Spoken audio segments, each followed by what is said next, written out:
TROW is facing several headwinds right now. This has led to a massive sell-off in 2022 and a price stagnation in the following years. I nevertheless believe that the company could offer a good opportunity right now, as all negative aspects seem to be priced in already. That's why we will analyze their headwinds in this video to then see why, even with these, the company is too cheap to ignore right now. So, what are TROW's headwinds? First up, we have the sharp assets under management decline in 2022. This was mainly caused by the negative market environment of 2021 to 2022. This decline also explains the sharp stock price drop of 2022. Apart from the bad market situation, the company also suffers from constant net outflows since 2021. This negative development applies to every asset class, client type, and location. These outflows are in turn caused by the following aspects. In recent years, there has been a massive adoption of active and passive ETFs. This development inevitably leads to a reduction in investments in conventional products, like TROW's main product mutual funds. They themselves have also noticed this development, as they are now also offering active ETFs inside their investment vehicle portfolio. While this segment is growing significantly, the ETF products currently only represent approximately 0.5% of TROW's total assets under management. The ETF market is also highly concentrated, as most of the market share is divided by X-Trackers, Amundi, and BlackRock's iShares, further dimming TROW's chances. A lot of inflows were also based on the perception that the company's actively managed products outperform their passive peers. As of the last earnings call, most of the company's investments still managed to outperform in the long run. Investors, however, still seem to have lost the confidence in TROW's ability to generate alpha.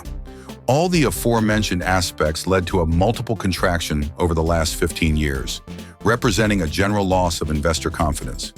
The outlook for the company sounds pretty grim. So what makes me think the company could nevertheless be a good opportunity? Despite all the negativity surrounding the stock, we should look at the current market capitalization. First up, we will underlie the current valuation and calculate the top-line growth rate needed to justify the current valuation. To keep things simple and only have the revenue as the adjustable metric, I assume the profitability as well as the cash conversion to stay constant at the average of the last 4 years. Even when losing 3.2% of the revenue each year for 8 years straight, the company seems to currently be trading at the fair value range. When considering zero revenue growth, the company is undervalued by 28%, as the indicated fair value market cap is at $26 billion in this scenario. No growth for this time frame, however, seems rather unlikely in my opinion. This would just be the case if the outflows are just as high as the market returns of their invested assets. We will now analyze the potential if the company manages to cut their outflows and therefore achieves a top-line growth rate like the expected return of their investments. Experts are currently predicting future equity return rates ranging from 6% to 7%.